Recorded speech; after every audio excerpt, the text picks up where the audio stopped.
Bonjour et bienvenue dans Coach-moi si tu peux, le carnet audio ou vidéo. Si vous préférez aussi me voir en plus de m'entendre, c'est sur ma chaîne YouTube.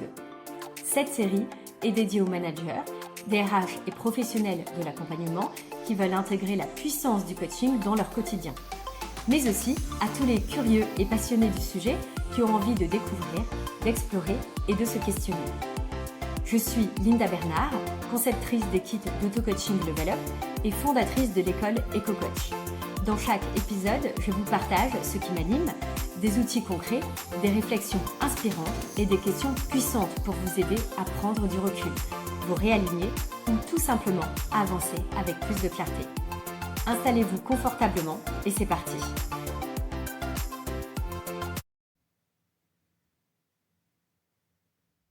Bienvenue dans ce nouvel épisode de la gamme Coach-moi si tu peux. Aujourd'hui, je vais vous parler d'un ingrédient invisible, mais absolument vital dans toute relation de travail, la confiance. Et si la confiance était en réalité la vraie monnaie d'échange dans vos équipes?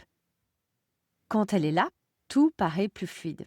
Les décisions se prennent plus facilement, les collaborateurs osent exprimer et l'autonomie se développe. Quand elle manque, au contraire, c'est comme si l'air devenait irrespirable, le micromanagement, la méfiance, les non-dits, et au final, une énergie collective qui s'effondre. Alors, cap ou pas cap, de mettre la confiance au cœur de votre management. C'est ce qu'on va explorer ensemble aujourd'hui.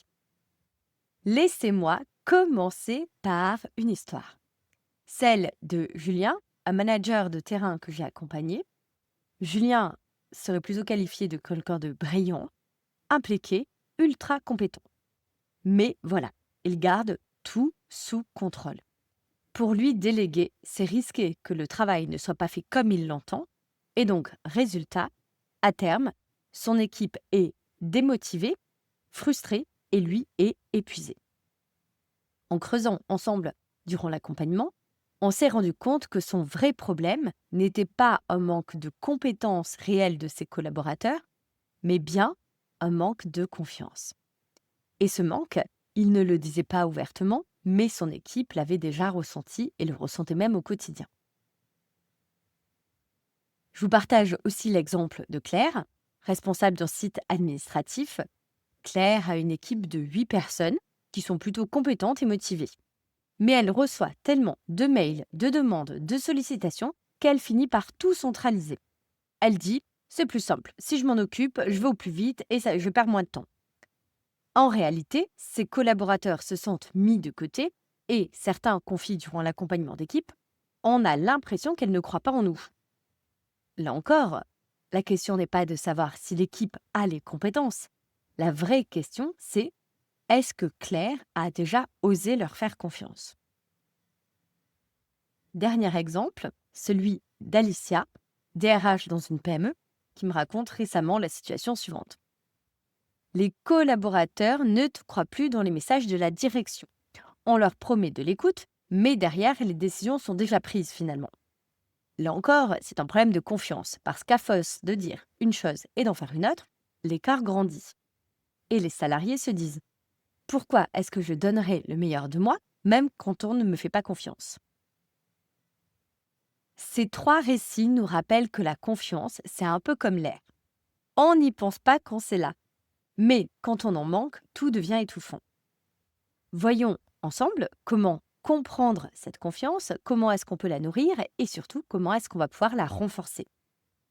Pour ça, avançons pas à pas, comme sur un chemin que vous pouvez emprunter avec vos équipes. On a 3 niveaux de confiance à explorer. Le premier niveau, la confiance en soi, c'est évidemment le socle. Comment puis-je inspirer confiance aux autres si je doute en permanence de ma propre légitimité? La confiance en soi, ce n'est évidemment pas de l'arrogance, c'est la capacité à dire « je ne sais pas », c'est la capacité d'assumer ses décisions et bien sûr d'accepter ses limites. Un manager qui ne fait pas confiance, qui n'a pas confiance, finit souvent par compenser en contrôlant trop les autres. Notre second niveau, la confiance en l'autre.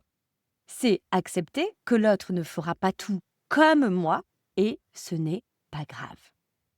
Déléguer avec clarté, laisser la place à l'autonomie. Bien sûr, il y aura parfois des erreurs, ce sera fait différemment, mais souvenez-vous, une erreur dans un climat de confiance devient une occasion d'apprentissage. Sans confiance, la moindre erreur devient un drame. D'ailleurs, beaucoup de collaborateurs disent: ce n'est pas grave de me tromper tant que j'ai le droit d'apprendre. Et ça veut tout dire. Troisième et dernier niveau de confiance, la confiance dans le collectif. C'est croire dans la force de l'équipe plutôt que dans l'individu. Un manager un jour m'a partagé la chose suivante: si je ne suis pas là, rien n'avance. Et du coup, je lui ai répondu: si rien n'avance sans vous, ce n'est pas une équipe, c'est du coup une relation de dépendance. La confiance collective, c'est ce que fait un groupe, c'est ce qu'il va faire quand il traverse des crises, c'est-à-dire rebondir et inventer des solutions inédites. Zoomons ensemble sur ce dernier et troisième niveau de confiance, la confiance collective. Je me souviens d'une équipe projet que j'ai suivie au moment d'un gros conflit interne il y a quelques mois. Au début de l'accompagnement, chacun se méfiait réellement les uns des autres. Les réunions, les temps ensemble en tout cas, étaient extrêmement tendus. Leur propre réunion, évidemment, et le temps d'accompagnement. Toutes les décisions, quasiment, étaient bloquées. Il ne pouvait rien se passer. Petit à petit, on a instauré des règles simples, la clarté sur les rôles, le courage de dire les choses et surtout la célébration des avancées, même minimes. Résultat, en 3 mois, la dynamique a commencé à changer. Les mêmes personnes qui se reprochaient tout ont commencé à se dire qu'on était finalement dans le même bateau. La confiance collective, ce n'est pas magique, évidemment. On ne l'apprend pas avec une baguette magique, mais ça se construit et ça change tout, je vous l'assure. Alors, comment savoir où vous en êtes concrètement? Je vous propose un outil simple. On va imaginer ensemble une boussole à 4 points cardinaux. À chaque fois que vous sentez que la confiance vacille, vérifiez ces 4 repères. Premier repère, la clarté. Est-ce que les rôles, les attentes et les règles du jeu sont claires? Deuxième repère, la cohérence.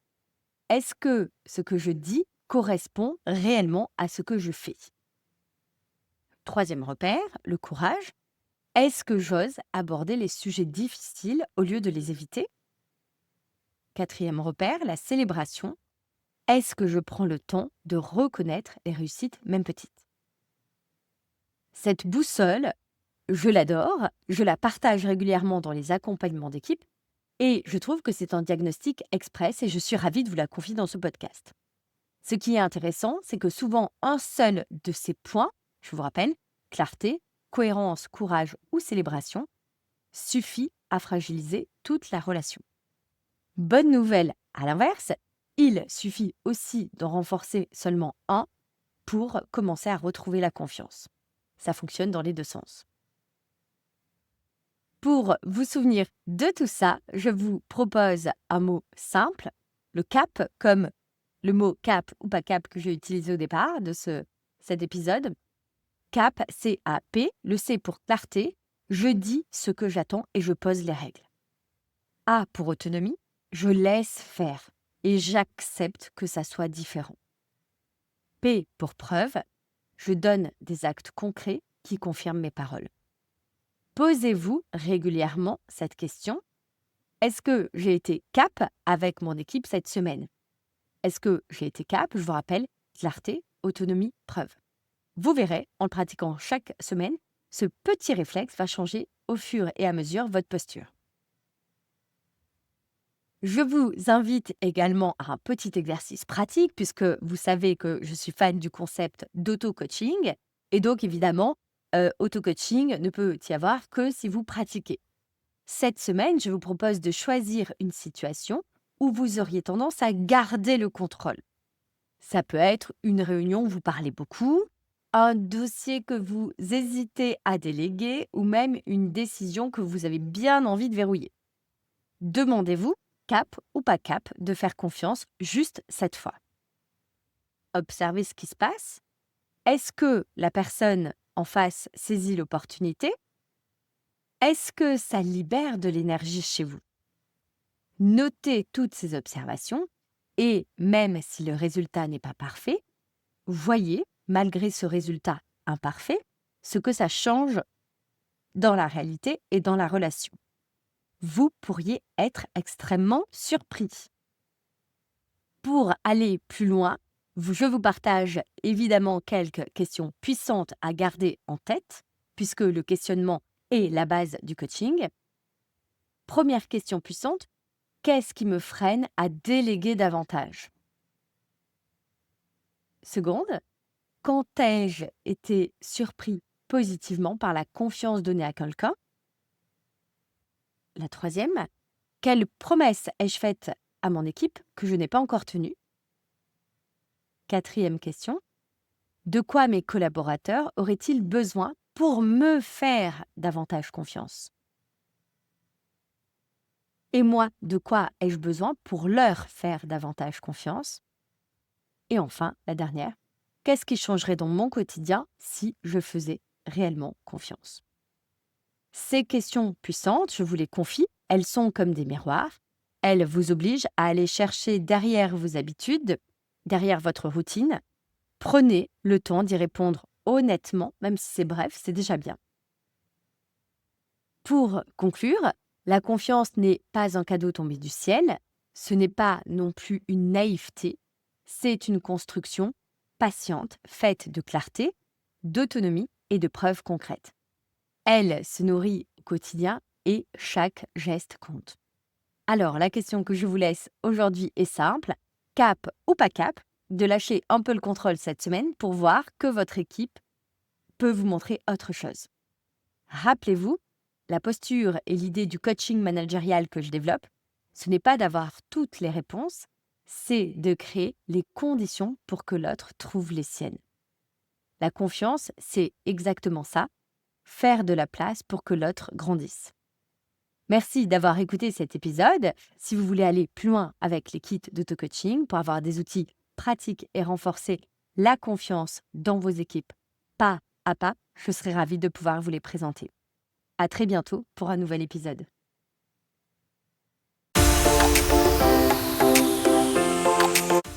Merci d'avoir écouté Coach-moi si tu peux, ce petit moment à soi pour respirer, réfléchir et avancer autrement. Si cet épisode vous a parlé, alors surtout, faites-le voyager.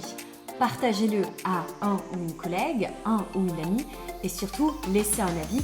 Ça fait vraiment la différence et ça m'aide à continuer à vous proposer ces beaux carnets.